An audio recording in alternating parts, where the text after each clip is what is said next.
Golden State Warriors forward Jonathan Kuminga finally offered his first public hint about his lingering knee injury after missing 6 straight games. But his response only deepened the mystery. Pressed by ESPN's Anthony Slater on Monday about when he might return, Kuminga provided a single-word answer: soon. The comment was the extent of his update, and it came after Kuminga declined multiple times to speak about the injury when approached inside the Warriors' locker room. According to Nick Friedel of The Athletic, Kuminga refused to answer when told that head coach Steve Kerr himself suggested reporters ask the young forward directly for clarity. He again declined to comment, Friedel reported, adding that Kuminga is not required to speak, but his decision not to share an update will only feed into speculation. Kerr sounds frustrated. I have no idea what he's doing. A day before Golden State faced the Utah Jazz on Monday, Kerr admitted that even he does not know where Kuminga stands physically. I don't know where he's at, Kerr told reporters. He's got to tell you where he is. We did scrimmages. We did live drill work, and he barely did any of that. I have no idea what he's doing. Kerr confirmed Kuminga underwent an MRI and that the result came back clean. There's nothing glaring, but it's bothering him, Kerr said. So it's day to day. Kuminga is expected to miss his 7th straight game on Wednesday against the Houston Rockets, a highly anticipated rematch of last season's first-round playoff series and the Warriors' first meeting with former superstar Kevin Durant, now in Houston. Tension resurfaces between Kuminga and Kerr. This injury stalemate marks the latest strain in what has become a delicate relationship between the player and coach. Earlier this month, ESPN's Slater reported Kuminga feels like the scapegoat again, amid Golden State's slump and rotation changes. Kuminga's turnovers climbed from 2.4 to 3.1 per game before he was dropped to the bench, a move Slater said reopened old wounds just months after contentious contract negotiations. Before the injury, Kuminga averaged 13.8 points, 6.6 rebounds, and 2.8 assists, showing flashes of growth but also inconsistency. Trade clouds. Kuminga becomes eligible January 15th. Beyond the injury, the timing has fueled speculation. Kuminga recently signed a 2-year, $48.5 million deal with a team option, a contractual detail multiple insiders say was included specifically to preserve trade flexibility. NBA insider Mark Stein reported that the Warriors' aggressive negotiating approach this summer was designed to secure a tradable contract. One executive told Stein Kuminga is now one of the best trade chips in the league. Several analysts believe a trade is imminent.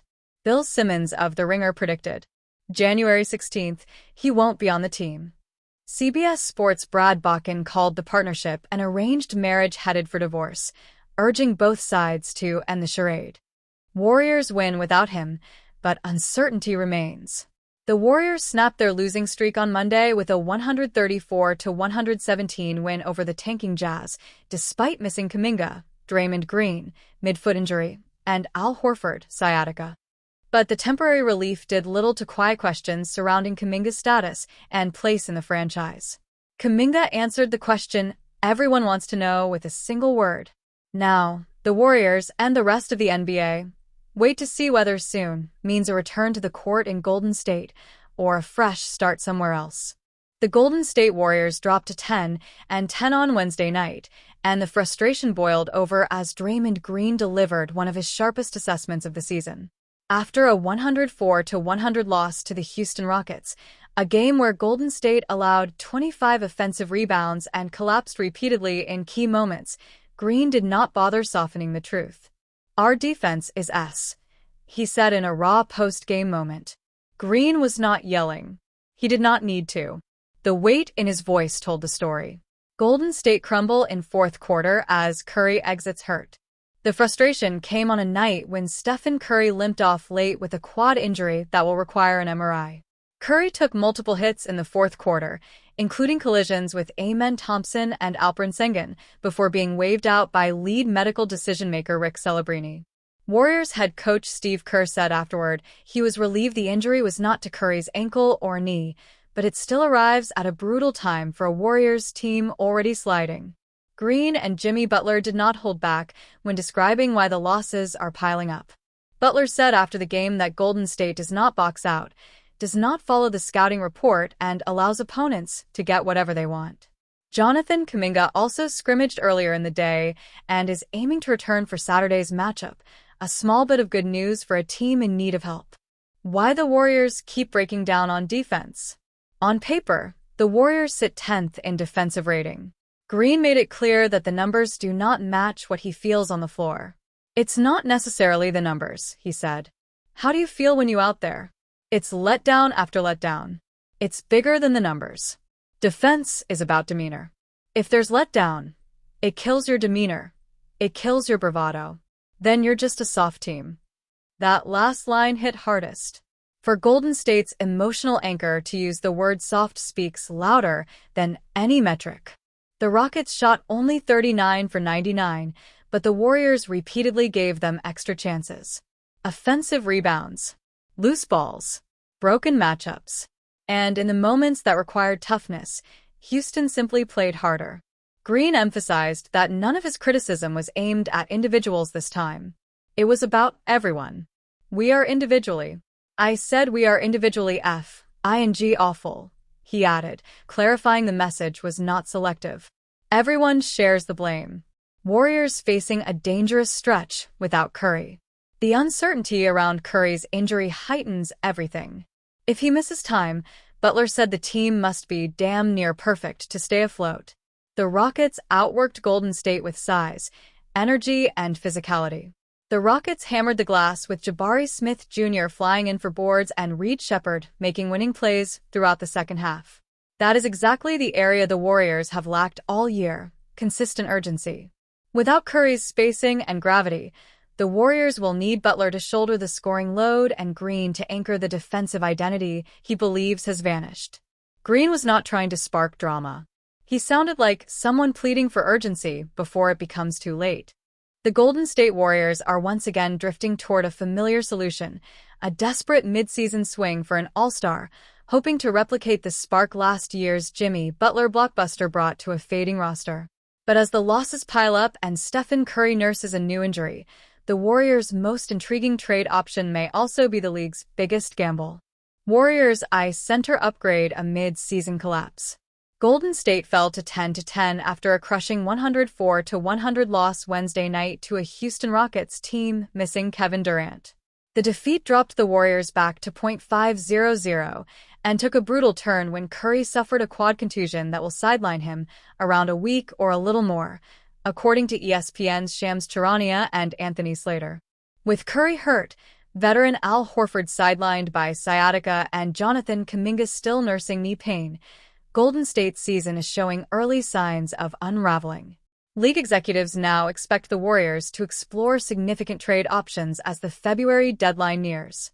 However, NBA insider Jake Fisher has already ruled out a rumored target: Sacramento Kings all-star big man Domantas Sabonis. Sabonis not happening, but an even bigger name could be. While early talk out of Sacramento pointed toward a possible Sabonis deal, Fisher shot down the likelihood of Golden State pursuing the three-time All-Star. "I don't think that the Warriors are going to factor into any Sabonis sweepstakes," Fisher reported, noting the steep cost, the lack of rim protection, and the Warriors' unwillingness to gut their roster for his skill set.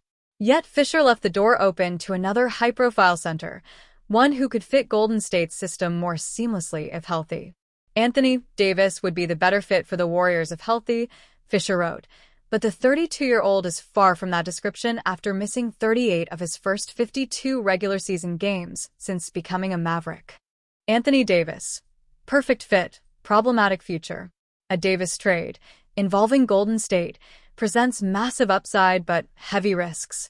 Davis is a former NBA champion, a 10-time All-Star, and one of the league's premier two-way bigs, capable of anchoring a defense and spacing the offense as a secondary scorer. A potential Davis-Draymond Green tandem is a double-headed defensive monster. However, availability has plagued him his entire career, and his tenure with the Mavericks has arguably reached its worst point. The gamble doesn't stop with his health. Fisher reported that Davis's camp is angling for a massive extension from any team trading for him. Davis is currently in year one of a 3-year, $175 million deal and could command over $70 million per season on a new extension.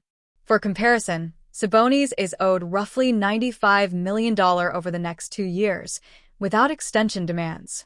That financial contrast could shift how teams weigh risk versus reward. The high cost of staying in the fight. Golden State's bleak outlook only adds urgency.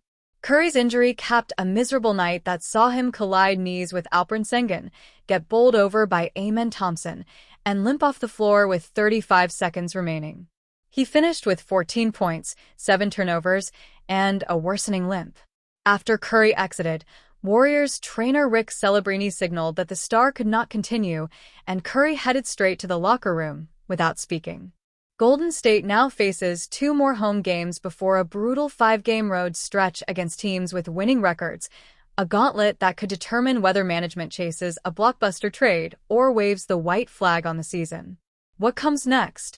The Warriors have proven in recent years that they will not hesitate to take a monumental swing if their season is slipping away. Last year, that boldness landed Butler and sparked a 23-8 run. A similar move now may be their only lifeline.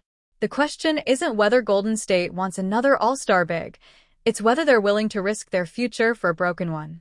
As Fisher put it, Davis might be the answer, but only if the Warriors believe they can survive the gamble.